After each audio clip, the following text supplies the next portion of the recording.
Bonjour et bienvenue dans cette 4e capsule de l'économie expliquée par mon père, C'est que moi. voilà, c'est lui, avec notre directeur aux affaires financières qui pour l'instant fait un petit peu la tête, donc on va voir, il va peut-être nous rejoindre en cours d'émission. Voilà.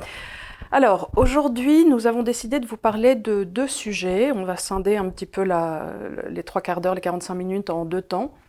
D'abord, on va vous parler de l'or. Alors de l'or aussi bien historiquement, c'est-à-dire en tant que possible réserve de valeur et aussi historiquement dans l'histoire avant Bretton Woods, de pourquoi on pensait, en tout cas dans cette famille, que ce n'était pas véritablement une bonne idée en tant que monnaie. Et vous aurez sûrement entendu Charles Gave par le passé vous dire l'or n'est pas une valeur refuge à proprement parler, ça n'est pas une monnaie, mais toutefois en ce moment, avec ce qui se passe avec la crise Covid, le point de vue que l'on pouvait avoir sur l'or a changé, donc aussi à prendre en compte, et ça on va vous en parler. Et dans un deuxième temps, on voudrait vous parler aussi de ce qui se pointe, dont vous avez peut-être vu passer des extraits, à savoir de l'inflation. La Fed en parle, beaucoup de gens en parlent aux États-Unis. Alors inflation réelle, inflation factice, est-ce que c'est véritablement la même inflation que celle des années 70? Voilà un petit peu de ce dont on va parler dans une seconde partie de l'émission.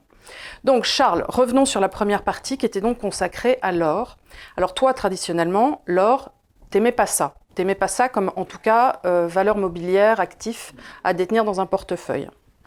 Alors, la raison en est assez simple, c'est qu'il faut revenir un petit peu à la monnaie. On avait discuté la dernière fois et on en est arrivé à la conclusion que c'était une convention, que c'était quelque chose. Mais la monnaie, il faut aussi réfléchir un peu dans une société à quoi ça sert. C'est un peu ce que l'Église catholique appelle un bien commun. C'est-à-dire que ça devrait appartenir à personne et à tout le monde. C'est un peu comme un jardin public. C'est un Oui, peu c'est comme des eaux territoriales, enfin c'est comme comme l'océan Atlantique. voilà, c'est un bien commun. C'est aussi comme un air, comme l'air pur, de l'eau qui est pas polluée. En fait, ça, c'est des biens communs. Donc, et le problème de la monnaie, c'est que comme c'est un bien commun, il ne faut pas qu'elle soit nationalisée, parce qu'elle elle tombe dans les mains des gens qui sont au pouvoir et Des qui vont s'en plutocrates. servir, des bureaucrates, et qui vont s'en servir pour faire des choses qui ne sont pas peut-être dans l'intérêt commun, justement. Mais elle ne peut pas être privatisée, puisque comme elle ne coûte rien à produire, ben, ce serait très embêtant si elle était privatisée. S'il y avait des escrocs qui se mettaient à faire de la fausse monnaie, ben, à ce moment-là, plus personne ne reconnaîtrait.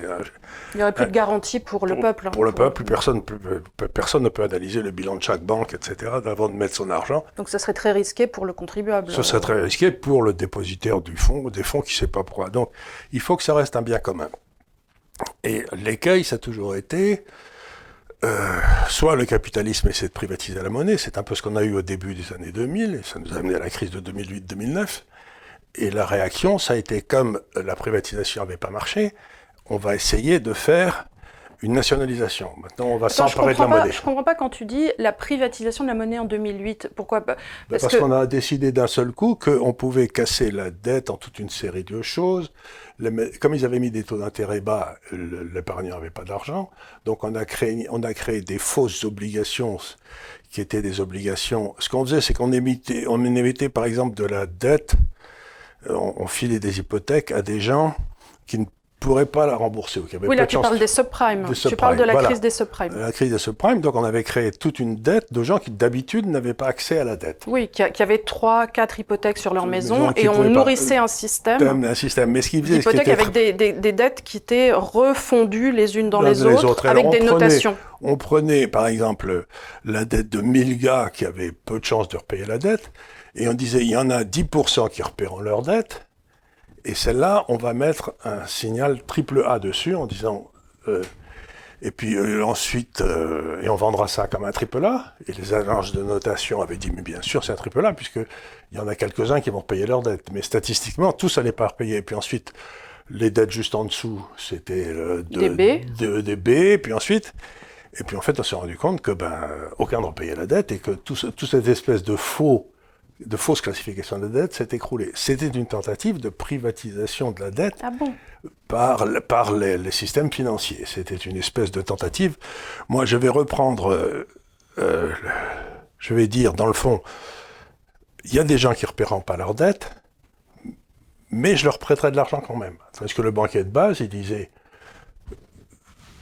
Moi, je ne prêterai jamais quelqu'un de l'argent individuellement à quelqu'un qui n'est pas capable de repayer sa dette. Mais ça se calcule, ça. Et tu as un pourcentage d'endettement, en général, au-dessus Tu as un pourcentage d'endettement, mais Ouais. ça fait rien. Il disait, même chez ceux qui ne devraient pas être capables de repayer leur dette, on va leur enfiler quand même, quoi. D'accord. C'était la nourriture forcée. Et comme l'avait dit un de mes mentors, qui était un banquier suisse qui s'appelait Monsieur Gutzwiller, qui m'aimait beaucoup, avec qui j'ai travaillé pendant quelques années, et il me disait, il m'avait regardé un jour, il avait un œil bleu, froid, et il m'avait regardé, il m'avait dit, Charles, vous m'êtes très sympathique, il faut que je vous dise une chose, c'est que il ne faut jamais prêter de l'argent à des gens qui en ont besoin. Je m'étais dit, tiens, mais c'était ça le banquier. Et ce monsieur Gutzwiller était le dernier, je crois, dans sa famille, qui était banquier depuis la nuit des temps à Bâle, et qui était responsable sur ses fonds propres de la famille de la totalité des dépôts qu'on faisait chez lui. C'est-à-dire que c'était pas une société anonyme, c'était une société en commandite. La famille Gutzwiller, qui avait des biens importants, s'engageait à mettre tous les biens de la famille à rembourser si jamais ils avaient un problème avec leur banque. Leur banque, c'était qu'une petite partie de leur actif. De leur actif. Donc ça, c'était une tentative de privatisation de la monnaie qui a échoué de façon lamentable, bien entendu, comme toutes les tentatives de privatisation de la monnaie dans l'histoire. Et maintenant, on est en train d'assister à la chose inverse, c'est la nationalisation de la monnaie. L'État a décidé qu'il allait prendre le contrôle de tout ça, puisque le secteur privé a fait une bêtise, et que on allait maintenant, c'est l'État qui allait décider de servir, qui allait avoir de la monnaie, qui allait pas en avoir. Et c'était plus intermédié par le banquier comme M. Gutzwiller, qui était non, celui-là, il n'aura jamais un rond, parce que je le connais, je connais sa famille depuis toujours, ils n'ont jamais rien remboursé, quoi. L'archétype de la mauvaise décision, c'était la Grèce, par exemple, qui est devenue indépendante dans les années, si mes souvenirs sont exacts, mais je peux me tromper, dans les années 1840, qui en bon état méditerranéen a toujours émis de la dette, et n'en a jamais remboursé une seule. Et on s'est dit quand même, tiens, c'est une super bonne idée, si on leur filait du pognon qu'ils rembourseront jamais, puisque historiquement, ils l'ont jamais fait. Mais non, ils risquaient plus de le rembourser, puisque c'était garanti par l'Europe, etc. Donc, on leur a prêté de la dette, et à un moment, il faut se souvenir qu'en 2006 ou 2005, la dette grecque avait les mêmes taux d'intérêt que la dette allemande. Oui, oui. Puisqu'ils étaient tous les deux dans l'euro, il n'y avait donc aucun problème. Donc ça, c'était une... Et on est arrivé donc à un deuxième. Et il faut bien se rendre compte que la réalité de la monnaie, comme c'est un bien commun, ça doit être géré par des bons pères de famille qui sont indépendants constitutionnellement de l'État. Et c'était ce qu'avait réussi à faire la Bundesbank, la banque allemande. On en a parlé la fois dernière. Qui était la grande banque. Et la raison pour laquelle on l'a fait, c'est que l'histoire a parfois des trucs rigolos, c'est que les Anglais, quand ils ont gagné la Deuxième Guerre mondiale avec les Américains, ils ont imposé constitutionnellement que la Banque centrale soit indépendante pour que les Allemands ne refassent pas le coup qu'ils avaient fait avec Hitler de prendre le contrôle de la monnaie pour rebâtir un État militarisé. Donc c'était une façon de coincer l'État allemand en évitant ces tendances parfois un petit peu démocratiques. Attends. Donc là, tu viens de parler d'une tentative de privatisation de 2008, d'une tentative maintenant de nationalisation. Bon, et peut-être on en parlera. Et la solution, c'est d'avoir une banque centrale qui est constitutionnellement indépendante. Voilà, alors revenons alors. Et alors, attends, j'y arrive. Revenons alors. Et dans la mesure où tu as une banque comme la Bundesbank, tu n'as pas besoin de l'or, parce que tu vas toucher des taux d'intérêt sur une monnaie qui est bien gérée, et tu te dis, j'ai pas besoin d'or. Oui, tu n'as pas besoin de contourner le système. J'ai pas besoin d'avoir quelqu'un, puisque je fais confiance au système, il y a ces gars-là. Mais ils ont réussi, il y a eu un coup d'État qui a été fait contre la Bundesbank qu'on appelait l'euro, qui a été organisé par les Américains et les Français, pour faire sauter ce verrou qui les empêchait d'accéder à la monnaie. Parce que s'il y a une banque centrale dans un système d'échange flottant qui est raisonnable, toute l'épargne va aller vers cette banque centrale du monde entier. Sûr. Et donc, ça a agacé beaucoup les deux autres qui se faisaient piquer leur épargne. Et ils ont dit, on va faire sauter. Et ça fait, et ils ont sauté. Donc maintenant, la Bundesbank, c'est devenu un tigre de papier. Oui. Un tigre de papier, ça n'a plus aucune importance, ça n'existe plus, c'est devenu un non-être. Et donc maintenant, il n'y a plus de résistance constitutionnellement valable à la prise de contrôle des États de la monnaie. Mais on sait très bien que donner le contrôle de la monnaie à un homme politique, c'est donner les clés de sa cave à un sommelier alcoolique. Hein. C'est la vieille blague, quoi. Le type, il va s'en mettre plein les fouilles. Quoi. Et puis, en somme, il va s'en mettre plein les fouilles, mais ensuite, il va dépenser l'argent comme n'importe quoi. Et à ce moment-là, comme je l'ai dit la dernière fois, la monnaie a 3 fonctions, outil d'échange, outil de valeur et réserve de valeur. Et le système se retrouve sans réserve de valeur. C'est-à-dire que toi, pauvre petite fourmi, tu es là, tu te dis, je bosse beaucoup, mais peut-être je vais être mis au chômage, ou il faut que j'ai des réserves pour tenir le coup s'il m'arrive un coup dur. Ben, tu peux plus te constituer tes réserves puisque la monnaie ne cesse de baisser en valeur. C'est ça l'inflation, c'est la monnaie. Et en plus, on te donne, si tu le places en Côte d'Ivoire, ainsi de suite, absolument rien. On te donne des taux d'intérêt, voire des taux d'intérêt négatifs. Ce qui est une aberration historique incroyable. Donc, l'or, c'est en quelque sorte l'outil que le système a mis en place depuis toujours pour protéger l'épargnant contre la spoliation par le secteur public. C'est bon. La base du libéralisme, comme j'avais dit la dernière fois, c'est justement d'empêcher par la loi la spoliation, mais ils trouvent toujours des façons de tourner autour. Donc l'or, c'est la réserve de valeur par défaut. Par défaut, c'est-à-dire que quand il n'y a rien d'autre, ben, on achète de l'or, parce que... Mais alors le problème de l'or quand même, c'est qu'à un instant T, dans le monde, on est sur une réserve contrainte. C'est ce qui fait que ça n'en fait pas un système parfait, parce que... il n'est pas parfait du tout, c'est pour ça que j'étais contre. Voilà, pour Milton Friedman, dans un monde idéal, il faudrait avoir une sorte d'ordinateur avec une masse croissante monétaire d'à peu près 2-3%, enfin il avait fait des calculs. Voilà, pour avoir une masse monétaire croissante. Croissante, pour empêcher, parce que le grand problème de l'or, c'est qu'on l'a bien vu par exemple au 19e, il y a des moments, si on ne trouvait pas de mine d'or, le stock de monnaie devenait trop petit par rapport au stock de création de valeur. Donc on se retrouvait avec des cycles déflationnistes. Déflationnistes. C'est ce qui s'était passé dans l'Allemagne d'avant-guerre. Oui. Et on se retrouvait avec... parce que l'Allemagne était devenue très autarcique et voulait absolument son stock d'or. Donc la Bundesbank était assise sur son tas d'or en disant c'est le mien. C'était la Reichsbank à l'époque. C'était la Reichsbank, mais effectivement. Mais c'était ce qu'avait fait la France, c'est ce qu'avait fait Poincaré. Il n'y a plus du tout de vélocité. Il y a plus non, parce qu'à ce moment-là, la monnaie est stockée quelque part.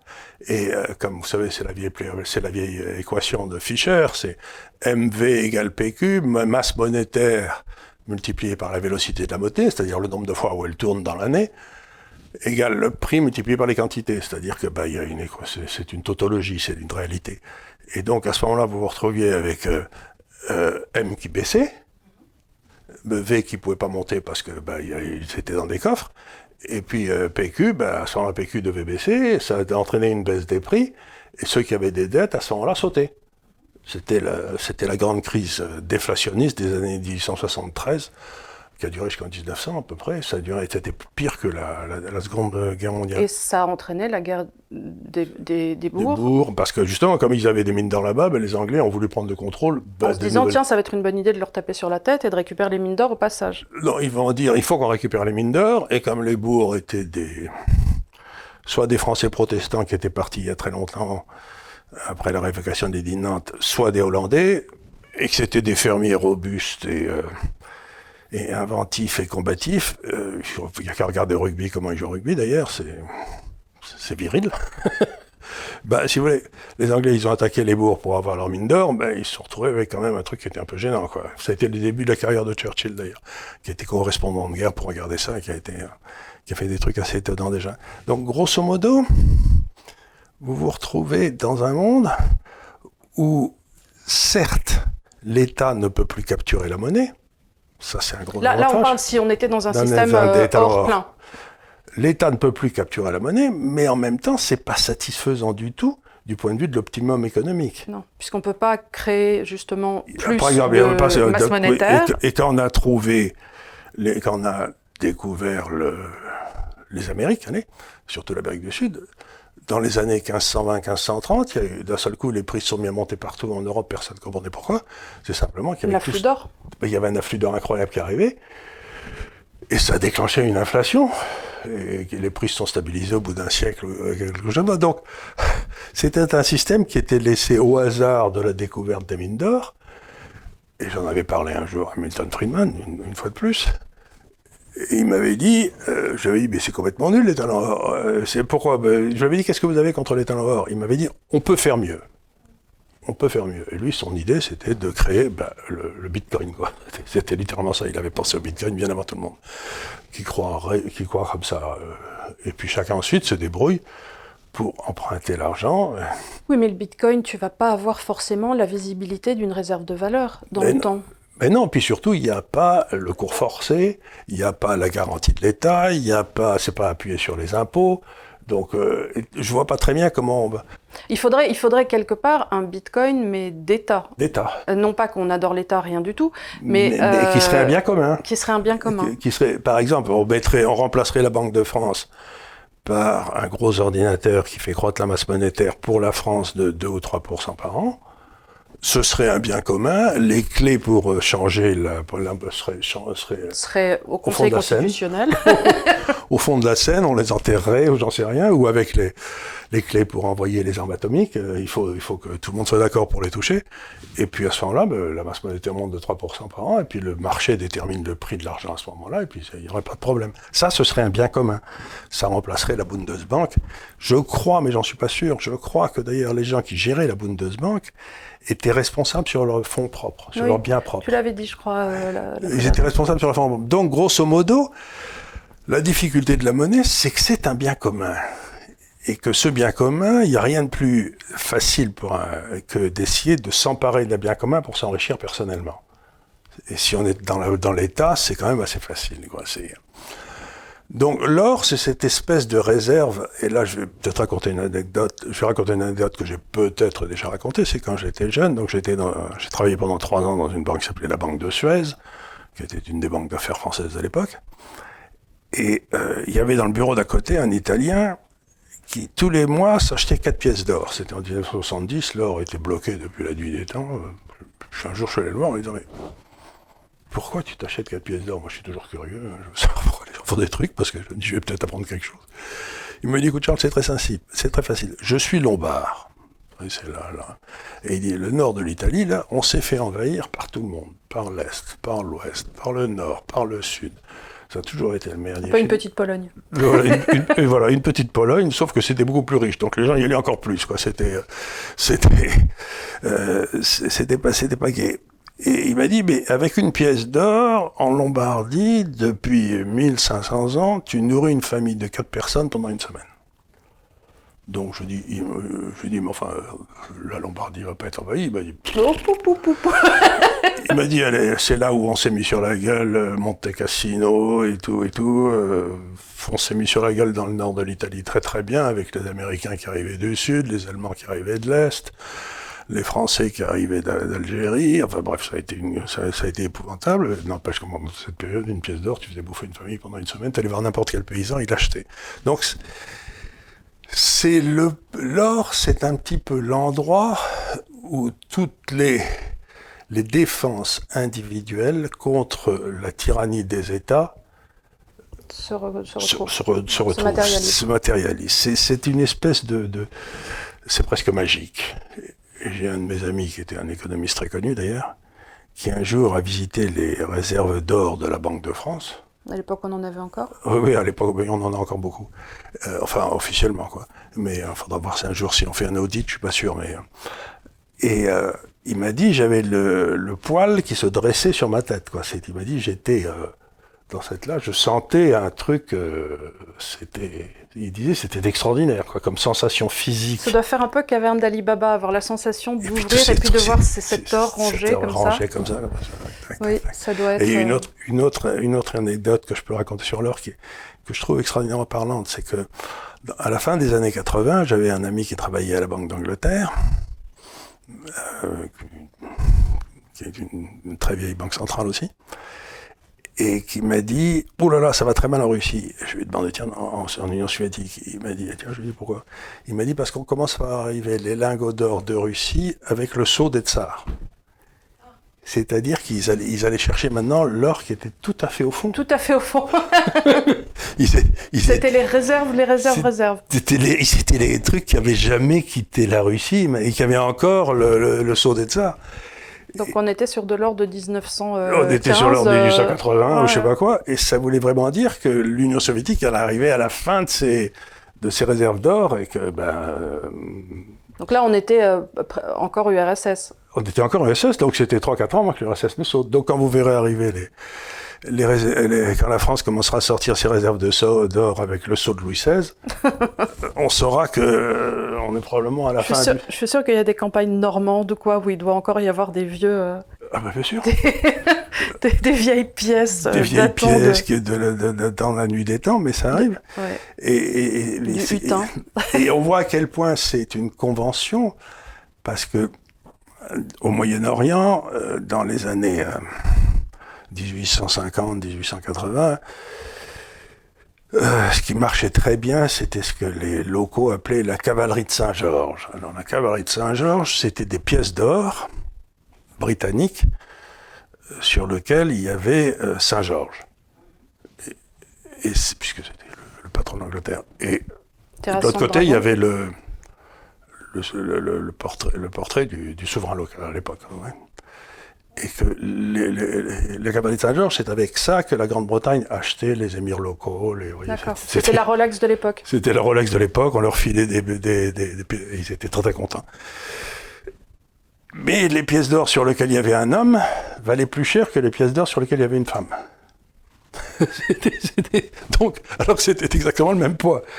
Donc, c'est pour vous dire qu'il y a aussi un côté convention. Ouais. C'est ce que je veux dire dans la monnaie, il y a un côté pourquoi l'or vaut quelque chose alors que ça sert à rien? C'est une bonne question. Donc, il n'y a pas de réponse. Donc l'or, ça a de la valeur extrême parce que ça a de la valeur extrême. Et alors, qu'est-ce qui se passe aujourd'hui? Aujourd'hui, vous avez deux forces très importantes qui sont en concurrence. Ce qui veut dire que quand vous avez deux grands pays qui suivent des politiques qui sont complètement opposées, une qui veut que sa monnaie garde de la valeur et l'autre qui veut que sa monnaie perde de la valeur, en quelque sorte. Alors là, quand tu dis les deux grands pays, c'est quoi? C'est la Chine. La Chine et les États-Unis. Les États-Unis et le monde de l'Ouest, c'est l'euro. L'euro et les États-Unis veulent que leur monnaie perde de l'or puisqu'ils ne pourront jamais rembourser les dettes. Perdre de la valeur puisqu'ils ne pourront jamais rembourser les dettes. Mais, et ça m'amène donc à la deuxième partie, c'est que quand vous avez un système financier est toujours organisé comme un système solaire. Au centre, vous avez la monnaie de référence, qui a depuis 1945 toujours été le dollar, puis vous avez tous les satellites qui tournent autour. Et dans le fond, toutes les banques centrales sont égales, sauf qu'il y en a une qui est plus égale que les autres. C'est celle qui est tout en haut, qui a été la Réserve fédérale pendant des années. Et donc tout le monde tournait autour, et la Réserve fédérale américaine déterminait dans le fond la politique monétaire du monde entier. Personne ne pouvait se permettre d'être restrictif si la Réserve fédérale était permissive. Ça ne pouvait pas marcher parce qu'à ce moment-là, il y aurait eu des problèmes. Mais maintenant, la Chine a dit, depuis la crise de 2008, justement, où il y avait eu cette tentative de privatisation, écoutez, vous êtes gentils, mais moi, à partir de maintenant, je mène ma politique pour moi et pour ma zone, et j'en ai rien à foutre de ce que vous faites. Aussi parce qu'ils ont vécu une constriction monétaire, c'est-à-dire qu'ils se sont retrouvés en 2008 avec beaucoup moins de dollars, une masse monétaire dans les pays asiatiques stagnante, et ils se sont dit, ça va, on va pas toujours être contraint. Ce qui s'est passé, c'est que, comme c'était la monnaie dominante, et qu'elle fonctionne très bien, et que les tuyaux pour l'envoyer de droite à gauche sont très bien huilés, tout le commerce entre les pays asiatiques, c'est-à-dire que quand la Corée faisait du commerce avec Taïwan, ça se passait en dollars US. Or, il n'y a aucune raison intellectuellement que ça se passe en dollars US. Aucune, mais c'était tellement pratique. Et ce qui s'est passé en 2008, c'est que qui filait des dollars US à la Corée, à Taïwan pour faire du commerce entre eux, croyez-le ou pas, c'était les banques françaises. Parce que les banques françaises, qui étaient garanties par l'État et tout, émettaient du papier commercial à New York, recevaient des dollars, donc elles empruntaient auprès des Américains, elles recevaient des dollars qu'elles allaient prêter aux Taïwanais et aux Coréens contre une marge. D'accord. Et ils prenaient combien? Ils prenaient un huitième ou un quart, mais compte tenu des volumes, c'était un bon business. Et c'était les banques françaises qui dominaient, c'était le Crédit Agricole, le Crédit Lyonnais, la Société Générale. Et ils avaient assez de liquidité pour se permettre ça? Ou alors ils allaient emprunter la liquidité aux États-Unis. Eux, ils étaient qu'à conduit. Je suis d'accord, mais enfin, les banques américaines étaient sympas de leur prêter. Elles avaient quand même assez de références. Oui, mais ça ne les intéressait pas, parce qu'un quart, c'était pas assez. D'accord. Elles disaient, non, on va laisser ça aux Français, c'est des petites marges, ça ne nous intéresse pas. D'accord. Et puis, pendant la crise de 2008-2009, après que Lehman Brothers ait fait faillite, les banques françaises n'ont rien pu emprunter pendant à peu près 6 mois aux États-Unis. Du coup, ils ne pouvaient plus prêter. Du coup, ils ne pouvaient plus prêter, et du coup, le commerce entre la Corée et Taïwan s'est écroulé. Alors qu'il n'y avait aucune raison. Il n'y avait aucune raison, simplement par manque de numéraire. C'est-à-dire qu'il n'y avait plus de pognon, quoi. Le système était asséché, il n'y avait plus rien. Donc les Chinois ont dit, écoutez, on va organiser un système où maintenant vous allez faire du commerce entre vous deux dans vos monnaies, et s'il y en a de vous deux qui a un trou, moi je le finance. Donc ça, c'est la Banque nationale chinoise qui a dit je me fais arbitre et je viendrai combler la différence pour l'un ou pour l'autre, et je crée un nouveau FMI, je crée une nouvelle banque mondiale et je m'occupe de tout, je m'occupe de la tuyauterie, et c'est ce qu'ils sont en train de faire. C'est une attaque inimaginable contre le privilège impérial des États-Unis. Il paraît qu'ils ont racheté beaucoup d'or aussi sur les places. Ils ont racheté tout l'or. Tout l'or, hein, c'est ça. Tout l'or, ça fait... je suis persuadé que la réserve Sarko, vous allez à Genève, où il y a des fonderies d'or, vous allez à Belgique, où il y a des fonderies d'or, ça fait 4-5 ans qu'ils ne travaillent que pour la Chine, et que les Boeing 747 décollent pendant la nuit pour ramener l'or vers la Chine. Voilà. Et donc tout l'or est en train d'arriver maintenant en Asie. Et d'ailleurs, c'est très intéressant philosophiquement de regarder historiquement le mouvement de l'or. Parce que ça donne une idée de qui est le chef. Qui est le vrai chef. Qui paye. Ouais. Qui est capable de payer. Et vous voyez que l'or, il a été d'abord uniquement en Europe. Ouais. Parce que c'était eux qui dominaient le commerce mondial. Donc, il y avait la Banque d'Angleterre, il y avait la Banque de France. La Banque de France avait d'énormes réserves d'or. Et puis, pendant les 2 guerres mondiales, le suicide de l'Europe, là, c'est tout parti aux États-Unis. Et puis c'est revenu un petit peu dans les années 50, 60, 70 vers l'Allemagne et des choses comme ça.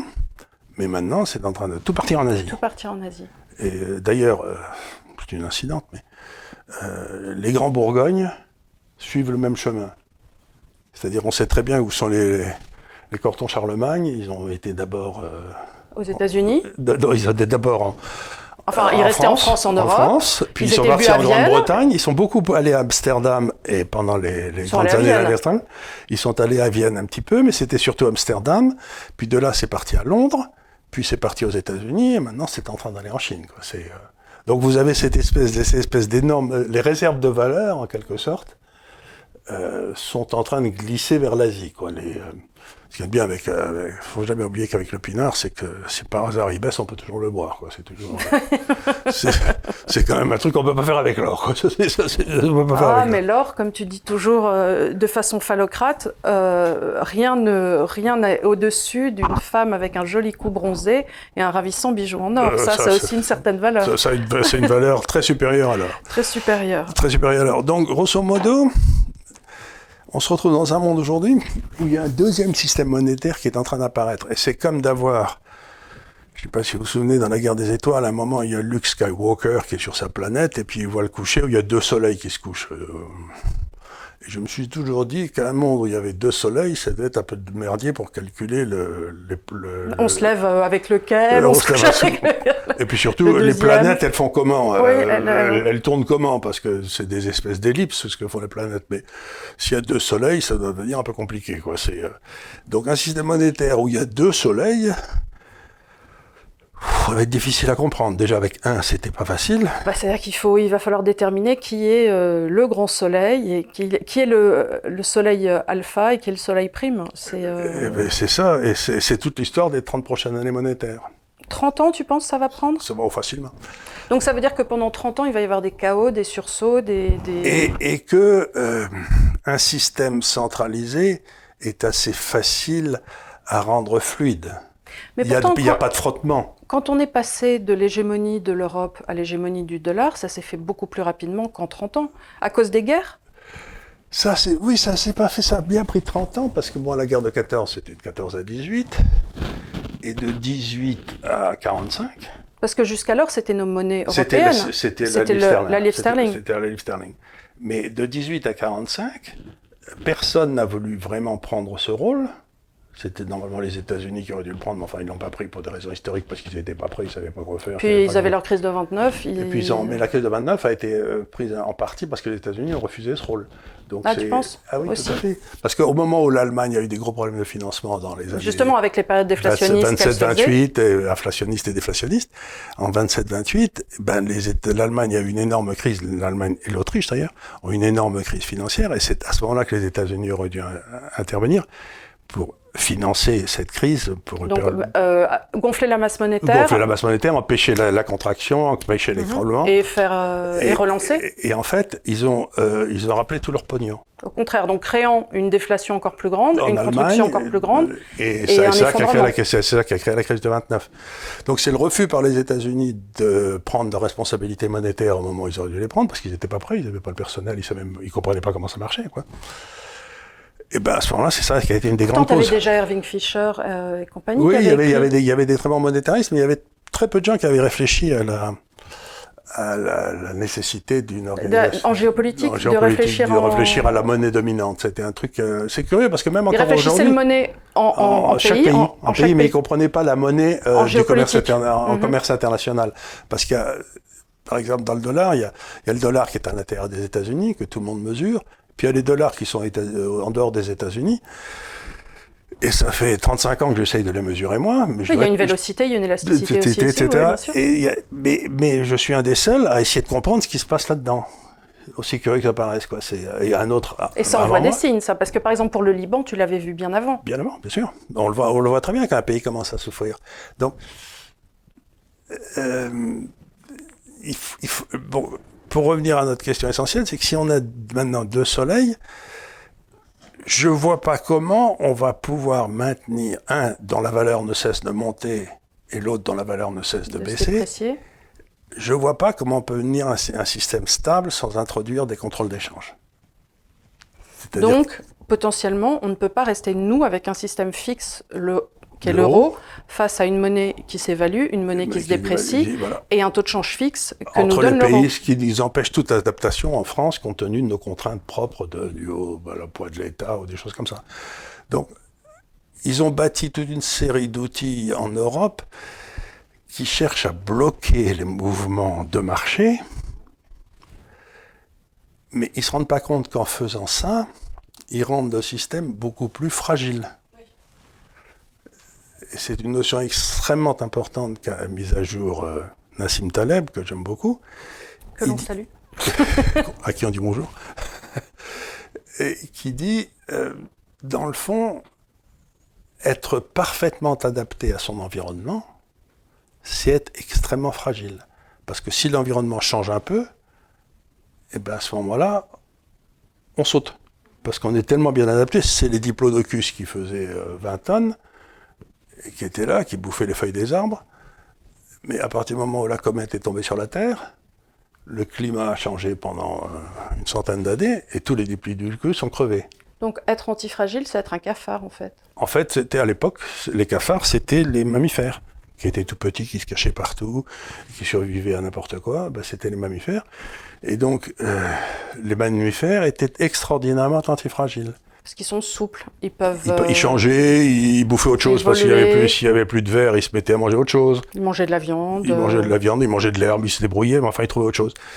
Et donc, l'adaptation, c'est l'antifragilité, la parfaite adaptation à Donc, aujourd'hui, par exemple, l'euro est un système extraordinairement fragile. Mais oui, parce qu'il n'a aucune souplesse. Il ne peut pas s'adapter. Il est hiératique, il a pas de taux de change, donc il n'y a aucune fluidité. Il n'y a aucune fluidité, donc chacun spécialise dans ce qu'il fait le mieux.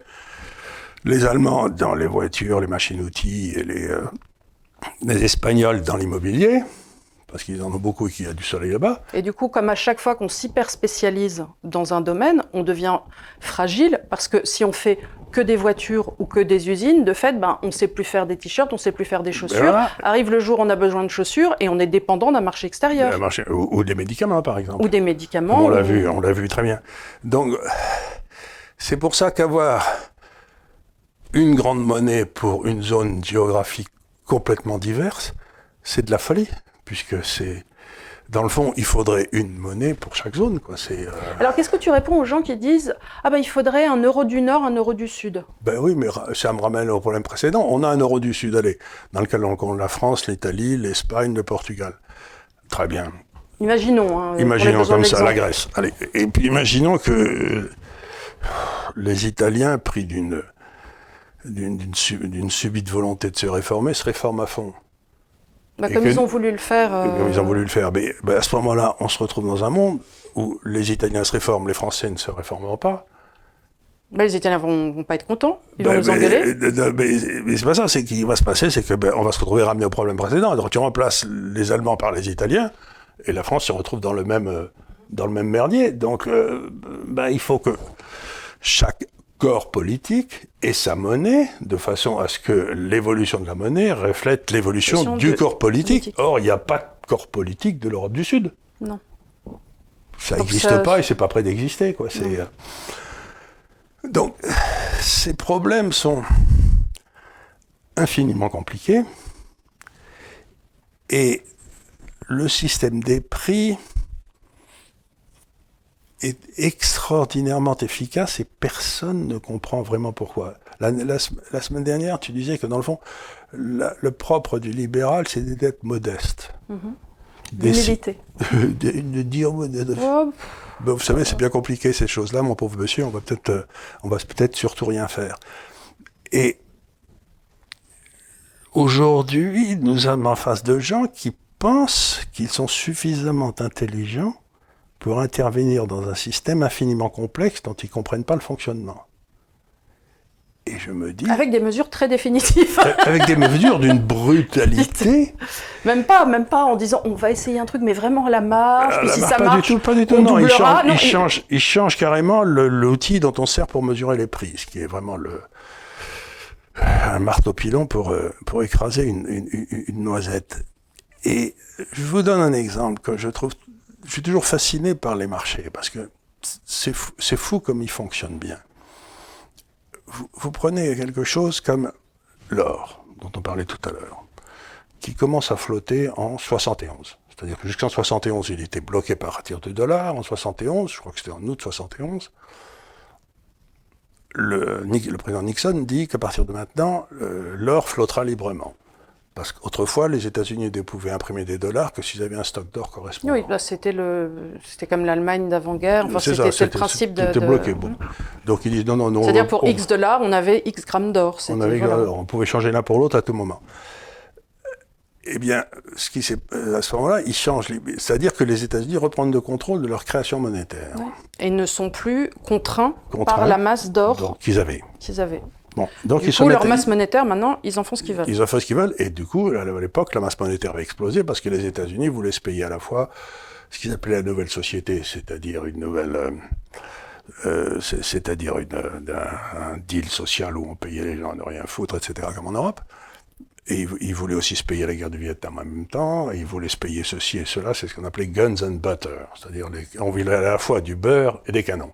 En principe, un système doit choisir entre l'un et l'autre. Entre l'un ou l'autre. Oui. Mais celui qui a beaucoup de beurre, en général, politiquement, il a tendance à se faire envahir, quoi. Donc, il faut trouver un joyeux équilibre entre les beurres et les canons. Mais là, il voulait avoir les deux à la fois au maximum. Bon. Les États-Unis font ça. À l'époque, la France était... À l'époque, on avait Giscard. On avait Giscard. C'était Pompidou, Pompidou qui allait vers Giscard en 1974. Et à ce moment-là, la France avait son marché obligataire qui vous donnait à peu près, si je me souviens exact, 12 ou 13%, ou 14%. C'était énorme. C'était très, très, très élevé. Et puis, 71 à aujourd'hui. Donc, ça fait combien? Ça fait 50 ans. 50 ans, ma carrière. 50 ans. Mais vous regardez la rentabilité totale d'une obligation française exprimée en une seule monnaie qui a réinvesti sans arrêt les intérêts. Donc réinvesti, c'est 12% à chaque fois. C'est 12%, qui sont devenus 10%, puis 8%, puis 6%, etc. Mais enfin, on peut faire les calculs mathématiques, puis 3, puis 0 aujourd'hui. Vous regardez depuis 1971 et l'évolution du même pouvoir d'achat d'or depuis en 71, c'est exactement la même chose. Donc 50 ans après, les marchés ont parfaitement arbitré le cours de l'or et une obligation française. Celui qui a acheté une obligation française a eu exactement... C'est-à-dire que ton copain qui a acheté à la Banque de Suez les pièces d'or, il a gagné pareil que des gens qui ont joué les obligations depuis 50 ans. C'est ça. Qui se sont cassés le cul, oui. dans des obligations sur les marchés financiers. Voilà. En fait, ils ont eu la même rentabilité du capital. Ils ont eu exactement la même rentabilité. Et on voit que... Ça donne pas envie de jouer sur les marchés. Non, mais si, au contraire, parce qu'il y a des moments où l'or était très cher par rapport aux obligations, des moments où les obligations étaient très chères par rapport à l'or, donc il fallait arbitrer. Mais si tu sors de tes positions, en tout cas, si tu te dis, bon, bah voilà, ça sera pour ma retraite, ou si jamais il se passe un truc, autant acheter tes 4 lingots et t'asseoir dessus. Oui, mais, bien sûr, mais par contre, si tu avais acheté des actions, à ce moment-là, tu as monté de la... Oui, mais parce que tu as des dividendes. Parce que tu as des dividendes et que les dividendes montent. Mais tu as une prise de risque plus grande aussi. Tu as une prise de risque plus grande. Et tu abandonnes ton capital. Oui. Tu abandonnes ton capital. Mais en abandonnant pas le capital, ça veut dire que les marchés, depuis 50 ans, cessaient à arbitrer sans arrêt l'or contre la monnaie locale, les monnaies locales. Et le fait avec beaucoup de talent. Et quand je vois des gros crétins avec des grosses mains, pleine de poils et tout, et qui s'amusent à bidouiller dans ce truc, je me dis, mais ils sont fous. Ils sont fous. Ils savent pas ce qu'ils font. Ils savent pas ce qu'ils font. Ils comprennent pas à quel point ce système est à la fois complexe, infiniment intelligent, réagit à des tas de pulsions dont personne ne peut nous mesurer. Et ça me ramène à une histoire qui est vraie. C'est quand les Anglais avaient reçu, je crois que c'était Brejnev, qui était le tsar de l'Union soviétique à l'époque, à Londres. Brejnev avait vu des boulangeries partout. Mm-hmm. Et il avait demandé au Premier ministre britannique, est-ce que vous pourriez me présenter le gars qui s'occupe d'approvisionner les boulangeries? Et le Premier ministre britannique avait dit, il n'y en a pas. Chacun se dépatouille, commande, il y a différents fournisseurs. Et... Tu veux dire qu'il y avait un ordre spontané? Est-ce possible? Est-ce possible? Mais il y avait un ordre spontané qui marchait très bien. Et sans commissaire au plan? Sans commissaire au plan, sans qu'il y ait un gars qui décide, non, on mettra les usines de farine ici, puis là, on mettra les boules qui seront à 1500 km des boulangers, parce que comme ça crée des emplois là-bas.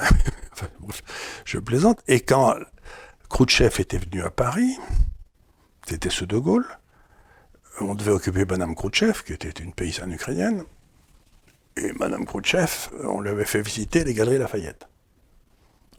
Donc, on avait vu les Galeries Lafayette. Et le lendemain, on lui dit, alors aujourd'hui, on va vous faire visiter Versailles. Elle dit, non. On retourne aux Galeries Lafayette. Je veux retourner aux Galeries Lafayette. Et on lui dit, pourquoi? Parce que je suis sûr qu'on m'avait monté un truc. Ah, c'est un village Potemkin. C'était un village Potemkin. Donc, elle a demandé à y retourner, et elle n'en revenait pas. Que ça soit encore là le lendemain. Que ce soit encore là le lendemain, qu'il y a des gens qui sont en train de se dépatouiller, courir dans tous les sens. Mais oui, monsieur, j'ai cet article. Les gants, bien sûr le chapeau. J'étais toujours, c'était pas un truc qu'on lui avait monté juste pour elle. Donc, il y a toute une série de gens qui, puisque tu as parlé de l'ordre spontané, ne comprennent même pas cette notion d'ordre spontané. Et c'est une notion extrêmement importante, et c'est pour ça que les prix sont extrêmement importants. C'est que quand on échange un bien entre deux personnes à un prix sur lequel on est d'accord tous les deux, eh bien, il y a un phénomène psychologique qui est extraordinaire qui se passe, dont on ne parle jamais, c'est que tous les deux ont l'impression d'avoir gagné. Ils sont contents tous les deux. Alors que si on te force à acheter un bien à grands coups de pied dans le derrière, comme la sécurité sociale ou l'éducation en France, comme tu ne l'as pas fait volontairement, ou par les deux sont mécontents. Mm-hmm. Le professeur a l'impression qu'on ne le paye pas assez, qu'il est... Et le parent d'élève, il se dit, zut, j'en ai pas pour mon argent. Donc, l'ordre spontané, c'est celui qui naît quand les transactions ont lieu entre deux parties qui sont toutes les deux d'accord. C'est de la liberté à l'échelle la plus basse. Je fais ce que je veux de mon argent et comme je veux. Et le geste de mettre un billet dans le tiroir caisse ou un bulletin de vote en urne, c'est le même. Je vote librement. Et on remarquera que les pays où il n'y a plus le billet libre dans le tiroir caisse, c'est fou comme ça marche moins bien, l'urne, le bulletin de vote dans l'urne. Donc c'est le même geste, et ce que disait encore une fois Milton Friedman, et je m'en excuse, je sais qu'il est très méchant, mais enfin bref, tout le monde a le droit de ne rien comprendre. Milton Friedman disait que la seule différence entre l'homme et l'animal, les animaux sont jaloux, les animaux sont amoureux, les animaux font des colères, les animaux ils sont tout comme nous, mais il n'y a jamais une transaction entre eux. Il n'y a jamais une transaction. La transaction, c'est le propre de l'homme. C'est pas le rire, parce que moi j'ai eu des chiens qui riaient. Oui, les animaux peuvent rire. Ils rient et ils font des blagues. Oui, les pandas, ils sont insupportables. Ils passent leur temps à se faire des blagues les uns les autres. Ils sont très rigolos. Ils font des blagues. J'ai vu des chiens faire des blagues à un chat, des chats faire des blagues à un chien. Oui, ils jouent. Ils jouent. Et donc ça, échanger. Et construire un système d'échange. Échanger. À la satisfaction générale. Se mettre de côté des noisettes pour le cas où il y aurait une pénurie de noisettes cet hiver, c'est un truc que les écureuils font pas, quoi. Ils ont leurs noisettes à eux, mais ils vont pas les laisser changer s'ils en ont trop contre des pommes de pin où ils en auraient pas assez, quoi. Donc c'est vraiment le cœur de l'humanité, c'est l'échange. Et donc logiquement, un système politique et économique doit favoriser l'échange plutôt que l'empêcher. Or, l'euro empêche justement l'échange, la liberté, le contraint. puisque les prix sont faux. C'est pas un prix que quelqu'un a déterminé. Donc, on arrive à cette réalité que quand l'État intervient quelque part dans la production, on se retrouve qu'avec deux possibilités. Ou bien ils en font trop, ils continuent à faire des diligences quand plus personne n'en a besoin, et on se retrouve avec des surplus de diligences dont on ne sait que foutre, ou bien ils en font pas assez, et c'est les files d'attente. Donc c'est bien, ou bien c'est du gâchis, ou bien il y en a pas assez, ou bien il y en a trop, ou il y en a pas assez. Parce que dans le fond, qu'ils ne peuvent pas s'adapter. Ils sont pas assez souples pour s'adapter. Bon, je me rends compte que ça fait 40 minutes qu'on parle et qu'on est parti sur l'or. Et c'est ça l'inflation. Oui. Et que c'est ça l'inflation. Mais je pense que l'inflation étant un gros sujet et qu'il va falloir vraiment l'expliquer aux gens, on va peut-être réserver ça pour la semaine prochaine. D'accord. Et faire un gros sujet sur l'inflation d'antan et l'inflation d'aujourd'hui et pourquoi tu penses qu'on est sur une inflation différente. Donc je suis vraiment désolée, vous allez devoir attendre une semaine de plus pour qu'on vous parle de l'inflation. Mais je pense qu'aujourd'hui c'était quand même très intéressant. On a préparé le terrain. Voilà, on a préparé le terrain et on est revenu sur des constats monétaires et que ça n'est jamais perdu et que de là on pourra donc construire véritablement notre argumentation sur l'inflation. Absolument. Et encore une fois, il faut bien que les gens réfléchissent, c'est que la monnaie c'est l'endroit par laquelle s'exerce leur liberté. Et que toucher à leur monnaie, c'est toucher à leur souveraineté. C'est toucher à leur liberté individuelle. Et la somme des libertés individuelles, c'est la souveraineté d'un État. Donc c'est quelque chose qui est extraordinairement grave et qui devrait être normalement passible de la Cour de justice. Voilà. Donc sur ces bons mots, j'espère que vous avez apprécié cette émission. N'hésitez pas à nous laisser des commentaires en bas de cette vidéo. Et nous espérons vous retrouver nombreux aussi la semaine prochaine avec toujours notre directeur financier aux abois, comme vous pouvez le voir, et Charles et moi. Merci beaucoup de nous avoir suivis. Merci.